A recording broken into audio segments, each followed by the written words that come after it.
बंगाल के गोपालपुर गांव में आज की शाम कुछ अलग ही थी। चारों ओर ठंड के साथ साथ घना अंधेरा पसरा हुआ था। आसमान में धुंध इतनी सघन थी कि कुछ ही दूरी पर खड़ा पेड़ भी साफ दिखाई नहीं दे रहा था। गांव की चौपाल पर रामदीन काका के साथ दो और ग्रामीण बैठे थे, हरिप्रसाद और निरंजन। चौपाल के बीच जल रही आग से हल्की हल्की चिंगारियां उठ रही थीं, पर उसकी गर्माहट भी ठंड को पूरी तरह दूर नहीं कर पा रही थी। रामदीन काका अपनी पुरानी शॉल को कंधों पर और कसते हुए बोले, ऐसी शाम मैंने पहले भी देखी है। जब हवा इस तरह चुप हो जाती है तो समझ लेना चाहिए कि रात शांत नहीं रहने वाली। हरिप्रसाद ने ठंडी सांस भरते हुए कहा, काका, आज दिन भर से मन अजीब सा बेचैन है। खेत से लौटते समय लगा जैसे कोई पीछे पीछे चल रहा हो। निरंजन ने तुरंत आग में सूखी लकड़ी का एक टुकड़ा डालते हुए कहा, अरे बस करो, ऐसी बातें मत करो। वैसे ही आज अंधेरा कुछ ज्यादा ही भारी लग रहा है। रामदीन काका ने दोनों की ओर गहरी नजर से देखा और धीमी आवाज में बोले, गोपालपुर की मिट्टी चुप नहीं रहती। जब पुरानी कहानियां जागती हैं तो रात अपना असली रूप जरूर दिखाती है। हरिप्रसाद ने कहा, अरे काका, क्या आपने कभी भूत देखा है? काका ने गहरी सांस लेते हुए कहा, अरे हाँ, मेरी पत्नी की तबीयत बहुत ज्यादा बिगड़ गई थी। गांव के वैद्य ने कहा कि अगर उसे बचाना है तो जंगल से संजीवनी जड़ी बूटी लानी पड़ेगी। मजबूरी में मैं अकेला ही जंगल की ओर निकल पड़ा। जिस तरह से मैं वहां से लौट कर आया हूं वो तुम लोग सुन भी नहीं पाओगे।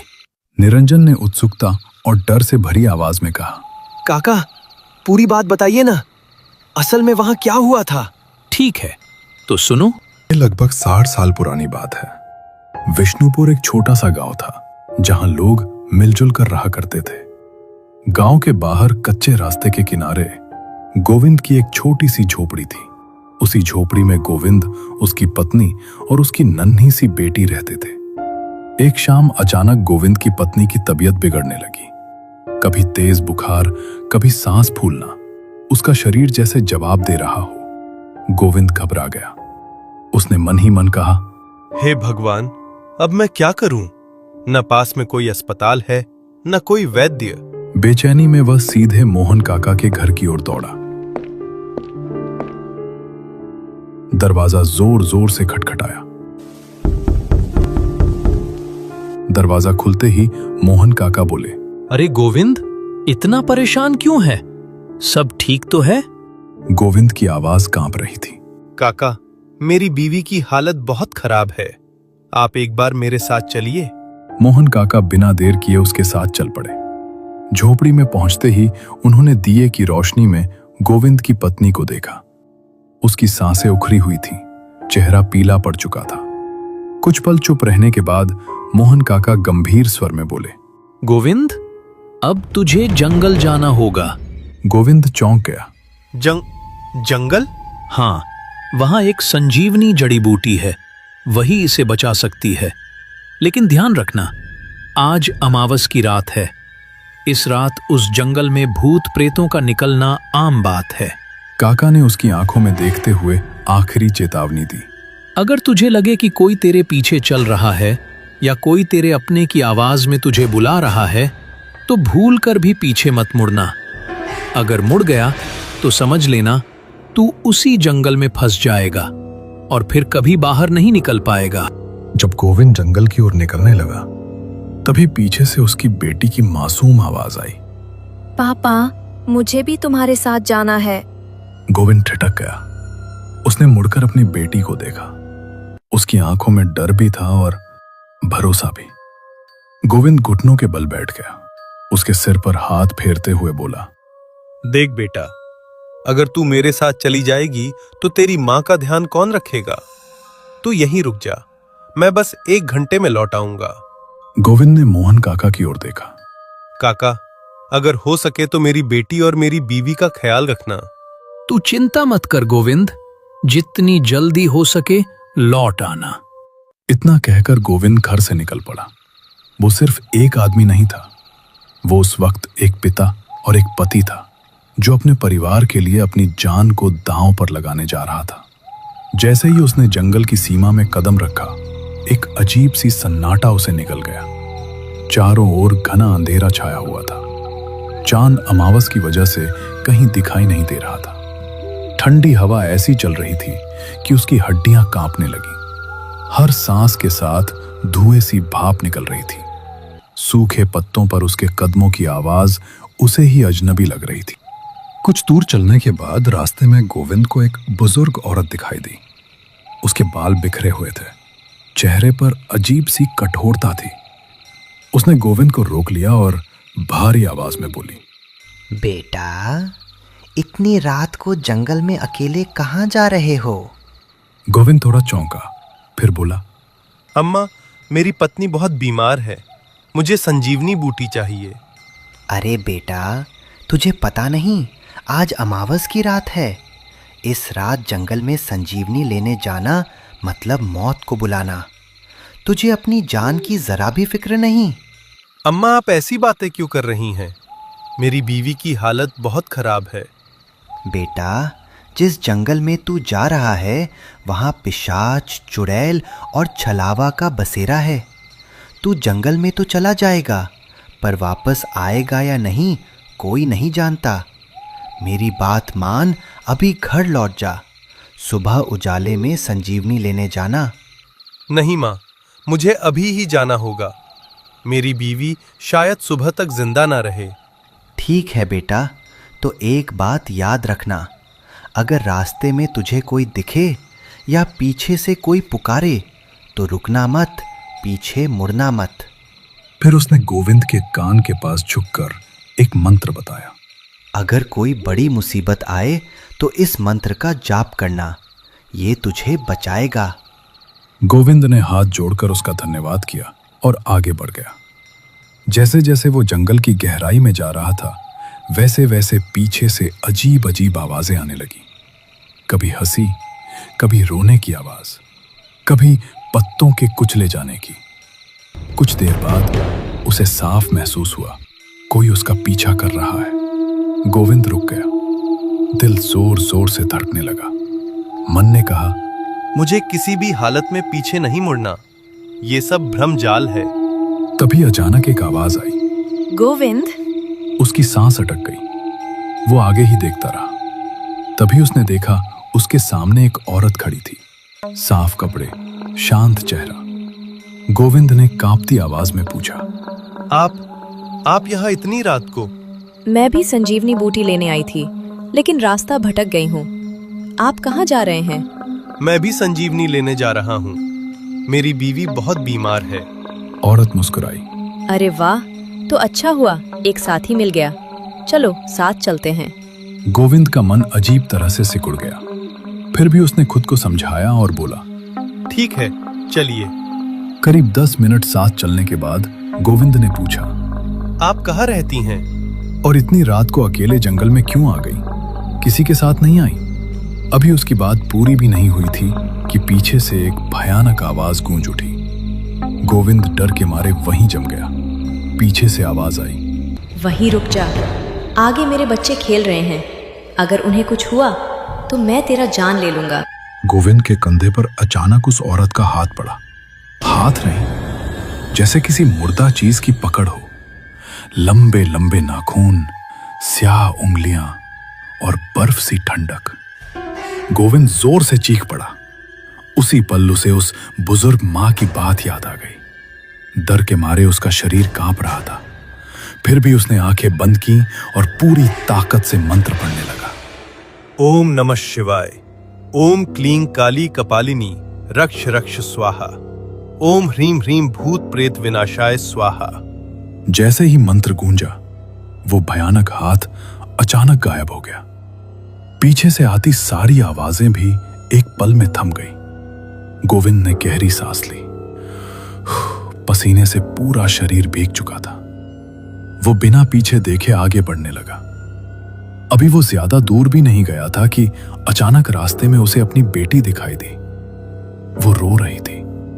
पापा, आप मुझे छोड़कर चले आए। मुझे बहुत डर लग रहा है। मुझे यहाँ से ले चलो। गोविंद का दिल भर आया। पैर अपने आप बेटी की ओर बढ़ने लगे, लेकिन तभी वो रुक गया। उसका मन जोर से बोला। मैं अपनी बेटी को घर छोड़कर आया था, वो यहां जंगल में कैसे हो सकती है? उसे बुजुर्ग मां की चेतावनी याद आ गई। जंगल में छलावा बसता है। गोविंद पीछे हट गया। आंखें झपकते ही वहां कोई नहीं था, न बेटी न रोने की आवाज। अब गोविंद समझ चुका था, यह जंगल उसकी कमजोरी ढूंढ रहा है। थोड़ा और आगे बढ़ने पर जंगल के बीचों बीच उसे चमकती हुई संजीवनी बूटी दिखाई दी। उसने कांपते हाथों से बूटी उठाई और जैसे ही लौटने के लिए मुड़ा, कोई अदृश्य ताकत उसे पीछे से गिरा देती है। वो जमीन पर औंधे मुंह गिर पड़ा। अचानक एक काला हाथ उसके पैर को पकड़कर घसीटने लगा। गोविंद जोर जोर से वही मंत्र पढ़ने लगा, लेकिन हाथ ने पकड़ और मजबूत कर ली। अब उसने पूरी श्रद्धा से हनुमान चालीसा पढ़नी शुरू कर दी। भूत पिशाच निकट नहीं आवे, महावीर जब नाम सुनावे। जैसे ही ये पंक्तियां निकली, वो काला हाथ चीख के साथ गायब हो गया। गोविंद उठा और बिना रुके दौड़ते दौड़ते अपने घर पहुंच गया। घर पहुंचते ही वो जमीन पर बैठ गया। उसी वक्त उसकी बेटी बोली, अरे पापा, क्या हुआ? मोहन काका सब समझ गए। उन्होंने संजीवनी बूटी से गोविंद की पत्नी का इलाज किया। कुछ ही देर में उसकी सांसें सामान्य हो गईं। अगली शाम गोविंद ने जंगल में घटी हर बात काका को बताई। मोहन काका ने गंभीर स्वर में कहा, बेटा, तू सच में बच गया। हर कोई इस जंगल से लौटकर नहीं आता। और उस रात के बाद विष्णुपुर के जंगल की ओर कोई भी अमावस की रात मुड़कर नहीं देखता। और एक वाकया सुनाता हूं, सुनो, जो मेरे दोस्त के पोते को पिशाच ने मार दिया था। शाम के ठीक 7 बजे थे। चारों तरफ घना अंधेरा पसरा हुआ था और ठंड की वजह से गांव की गलियों में इक्का दुक्का लोग ही नजर आ रहे थे। गांव की चौपाल पर मोहन काका अकेले बैठे थे। उनके चेहरे पर आज कुछ अलग से बेचैनी थी। आंखें बार बार उसी रास्ते की ओर रुक जाती जहां से गांव में आने वाला रास्ता मुड़ता था। उसी वक्त लालू, गांव का एक किसान, रास्ते से गुजर रहा था। उसने मोहन काका को यूं परेशान बैठे देखा तो पास आकर उनके बगल में बैठ गया। थोड़ी देर उन्हें देखते रहने के बाद लालू ने पूछा, अरे काका, आज कुछ ज्यादा ही चिंतित लग रहे हो। सब ठीक तो है ना? मोहन काका ने गहरी सांस लेते हुए कहा, अरे लालू, तू तो जानता ही है, मेरा पोता शहर में पढ़ाई करता है। परसों फोन किया था उसने, बोला था कि 2 दिन बाद घर आएगा। आज उसी का दिन है। शाम के 5 बजे तक तो पहुंच जाना चाहिए था, लेकिन अब तक कोई खबर नहीं। लालू का चेहरा भी गंभीर हो गया। हाँ काका, ये तो सच में चिंता की बात है। शाम होने के बाद हमारे गांव की तरफ ना कोई ऑटो आता है, ना कोई पैदल चलने की हिम्मत करता है। ऊपर से आज अमावस भी है। हाँ रे लालू, वही तो डर है। और जिस रास्ते से वो आएगा, उस रास्ते के बारे में तो पूरे गांव को सब कुछ पता है। कुछ देर बाद दूर से कदमों की आहट सुनाई दी। अंधेरे में एक परछाई धीरे धीरे गांव की ओर बढ़ रही थी। लालू ने ध्यान से देखा और अचानक बोल उठा, अरे काका, वो देखो, कुंदन आ गया। मोहन काका ने जैसे ही सिर उठाया, उनकी आंखों में चमक आ गई। भगवान का लाख लाख शुक्र है, सही सलामत लौट आया। कुंदन जैसे ही चौपाल के पास पहुंचा, उसने देखा कि उसके दादाजी वहीं बैठे हैं। वो थोड़ा हैरान होकर बोला, अरे दादाजी, आप यहाँ बैठे हो? मोहन काका ने तुरंत सवाल दाग दिया, अरे कुंदन, इतना देर क्यों हो गया? तुझे तो 5 बजे तक पहुंच जाना था ना? अरे दादाजी, असल में ट्रेन लेट हो गई थी। ऊपर से स्टेशन से कोई भी इस गांव की तरफ आने को तैयार ही नहीं था। मोहन काका ने गंभीर आवाज में कहा, हाँ बेटा, असल में हमारे गांव आते वक्त जो जंगल पड़ता है ना, वो अब भूतिया हो गया है। यह सुनते ही कुंदन हंस पड़ा। अरे दादाजी, 2026 चल रहा है और आप लोग अब भी भूत प्रेत पर विश्वास करते हो? मोहन काका ने कुंदन की आंखों में देखते हुए धीमे मगर भारी स्वर में कहा, अरे बेटा, कुछ चीजें ऐसी होती हैं जिन्हें विज्ञान भी पूरी तरह समझ नहीं पाता। और तू तो पढ़ा लिखा है, तुझे पता होगा कि ऊर्जा को न तो खत्म किया जा सकता है, नहीं बनाया जा सकता है। कुंदन थोड़ी देर चुप रहा, फिर बोला, ये बात तो सच है दादाजी, लेकिन हुआ क्या है? आप मुझे भी पूरी बात बताओ। चौपाल पर बैठे तीनों लोग खामोश हो गए। दूर जंगल की तरफ से ठंडी हवा के साथ जैसे कोई अनसुनी कहानी चलकर उनकी ओर आ रही हो।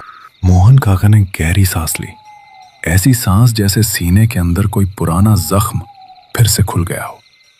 उन्होंने चारों तरफ देखा, चौपाल, और फिर उनकी नजर जंगल की तरफ टिक गई। आवाज भारी हो गई थी। सुन बेटा, काका बोले, ये बात आज से नहीं, कई साल पुरानी है। प्रिया गांव की एक सीधी सादी लड़की, आंखों में सपने थे लेकिन हैसियत नहीं। वो मुखिया के बेटे से प्यार कर बैठी थी। प्यार ऐसा जिसमें डर नहीं होता, बस भरोसा होता है। लेकिन जब प्रिया गर्भवती हो गई तो वही प्यार सबसे बड़ा अपराध बन गया। प्रिया ने हिम्मत करके मुखिया के घर जाकर कहा, आपके बेटे से मेरी शादी करवा दीजिए। लेकिन जवाब में उसे लात मारकर बाहर निकाल दिया गया। दिन बीतते गए, प्रिया का पेट उभरने लगा। उसके अपने माँ बाप, जो कभी उसके सिर पर हाथ रखते थे, अब रोज जहर घोलने लगे। काश तुझे पैदा ही न किया होता, हमने कौन सा पाप कर दिया था। हर शब्द उसके दिल में कील बनकर धंसता चला गया। फिर गांव को पता चला, और गांव कभी माफ नहीं करता। लोग हंसने लगे, कोई इशारे करता, कोई फप्तियां कसता। जब प्रिया कुएं पर जाती तो हंसी पीछा करती, जब रास्ते से गुजरती तो नजरें चीरने लगती। एक दिन प्रिया रोती हुई फिर मुखिया के पास गई, लेकिन इस बार भी दरवाजा नहीं खुला। खुली तो बस क्रूरता। एक रात प्रिया सब कुछ सह नहीं पाई। अकेली, टूटी हुई और बिल्कुल खामोश, उसने आत्महत्या कर ली। लेकिन बेटा, कहानी यहीं खत्म नहीं हुई। गांव वालों ने उसकी लाश को भी इज्जत नहीं दी। अंधेरी रात में उसे जंगल की तरफ ले जाया गया। वहां चुपचाप एक गड्ढा खोदा गया और प्रिया को मिट्टी में गाड़ दिया गया। न कोई रोया, न किसी ने भगवान को याद किया। तभी से बेटा, उस जंगल से रात में जो भी जवान लड़का गुजरता है, या तो गायब हो जाता है या फिर मौत का मुंह देखकर लौटता है। हवा अचानक ठंडी हो गई। जंगल से पत्तों के हिलने की आवाज आई। मोहन काका ने आखिरी बात कही। प्रिया ने खुद जान ली थी, लेकिन उसकी रूह आज भी वहीं भटकती है। और अमावस की रात, वो रास्ता अब सिर्फ रास्ता नहीं रहा। तीनों की नजरें एक साथ अंधेरे जंगल की तरफ उठ गईं, और उस पल ऐसा लगा जैसे अंधेरा उनकी तरफ मुस्कुरा रहा हो। मोहन काका ने उठते हुए कहा, चल बेटा, बहुत रात हो गई है, घर चलते हैं। कुंदन चुपचाप उनके पीछे पीछे चल पड़ा। घर पहुंचकर उसने खाना खाया, लेकिन मन खाना नहीं खा रहा था। वो बिस्तर पर लेटकर सोने की कोशिश कर रहा था, मगर आंखें बंद करते ही जंगल, प्रिया और अमावस की बातें दिमाग में घूमने लगती। तभी मोबाइल की आवाज ने खामोशी चीर दी। कुंदन बड़बड़ाया, इतनी रात को कौन फोन कर रहा है? उसने कॉल रिसीव की। दूसरी तरफ से घबराई हुई आवाज आई, अरे भाई सुन, तू जितनी जल्दी हो सके यहाँ आ जा, तेरी गर्लफ्रेंड का एक्सीडेंट हो गया है। ये सुनते ही कुंदन के पैरों तले जैसे जमीन खिसक गई। मोबाइल हाथ में ही रह गया। सांस अटक गई। दिल जोर जोर से धड़कने लगा। धीरे से उसने इधर उधर देखा। घर में सब सो रहे थे। दादाजी गहरी नींद में थे। कुंदन ने खुद से फुसफुसाकर कहा, अगर अभी दादाजी को उठाया तो वो मुझे जाने नहीं देंगे, और मैं उन्हें ये भी नहीं बता सकता कि मेरी गर्लफ्रेंड के साथ क्या हुआ है। कुछ पल सोचा, फिर फैसला कर लिया, मैं चुपचाप निकल जाता हूँ, कोई ट्रेन पकड़ लूंगा, सुबह सब ठीक हो जाएगा, तब दादाजी को बता दूंगा। वो बहुत धीरे धीरे उठा, ऐसे जैसे जमीन भी उसकी आहट सुन लेगी तो कुछ अनहोनी हो जाएगी। घर का दरवाजा चरमराया। कुंदन एक पल के लिए रुक गया। दिल मुंह को आ गया। फिर वो अंधेरी रात में बाहर निकल गया। उसे क्या पता था, जिस रास्ते पर वो चल पड़ा है वो रास्ता सीधा जंगल की तरफ जाता है। और आज अमावस की रात है। कुंदन धीरे धीरे जंगल के रास्ते पर आगे बढ़ने लगा। जैसे जैसे उसके कदम बढ़ रहे थे वैसे वैसे हवा की सीटी जैसी आवाज तेज होती जा रही थी। कहीं दूर से उल्लू की आवाज गूंज रही थी, ऐसी आवाज जैसे कोई चेतावनी दे रहा हो। वो भी कुछ ही कदम चला था कि आगे उसे एक परछाई नजर आई। कुंदन ठिठक गया। मन में आया, इतनी रात को यहां कौन हो सकता है। डरते डरते वो परछाई के पास पहुंचा और अचानक उसका दिल जोर से धड़क उठा।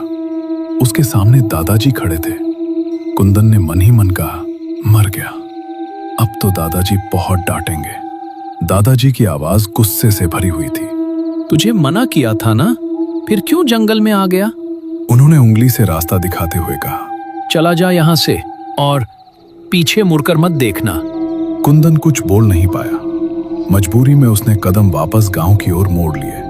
2-4 कदम ही चला होगा कि अचानक वो रुक गया। उसके दिमाग में एक बात बिजली की तरह कौंधी। दादाजी तो घर पर है और वो सो जाएं तो सुबह 5 बजे से पहले एक बार भी नहीं उठते, तो फिर वो यहाँ कैसे आ सकते हैं? कुंदन ने हिम्मत करके पीछे मुड़कर देखा। वहां कोई नहीं था, न दादाजी न कोई परछाई। अब कुंदन को सचमुच डर लगने लगा। उसने 2 कदम पीछे हटे। दिल जोर जोर से धड़क रहा था, लेकिन तभी उसे याद आया, मुझे जाना ही होगा, रीमा अस्पताल में होगी। उसने खुद को संभाला और फिर से आगे बढ़ने लगा। करीब 10 मिनट चलने के बाद पीछे से किसी ने आवाज लगाई, कुंदन। आवाज इतनी जानी पहचानी थी कि उसके शरीर में सिहरन दौड़ गई। कुंदन पलटा। उसके सामने कॉलेज की उसकी दोस्त राधिका खड़ी थी। कुंदन चौंक गया। अरे राधिका, तुम यहाँ इतनी रात को कैसे? राधिका मुस्कुराई। उसकी आवाज अजीब सी मीठी थी। मुझे पता था तुम आने वाले हो, चलो साथ साथ चलते हैं। कुंदन का मन बेचैन हो गया। सीना भारी लगने लगा। डर अब साफ महसूस होने लगा था। तभी पीछे से फिर आवाज आई, अरे कुंदन, इतना तेज क्यों चल रहे हो? मेरे लिए तो रुको। ये आवाज सुनते ही कुंदन के पैरों तले जैसे जमीन खिसक गई। उसने झट से पीछे देखा और उसकी चीख गले में ही अटक गई। वहां राधिका नहीं थी। उसकी जगह टेढ़ी मेढ़ी मुस्कान के साथ एक छलावा खड़ा था। आंखें जलती हुई, चेहरा धुंधला और आवाज बिल्कुल इंसान जैसी। जंगल की हवा अचानक थम गई। अब कुंदन समझ चुका था, आज रात वो जंगल उसे जाने नहीं देने वाला।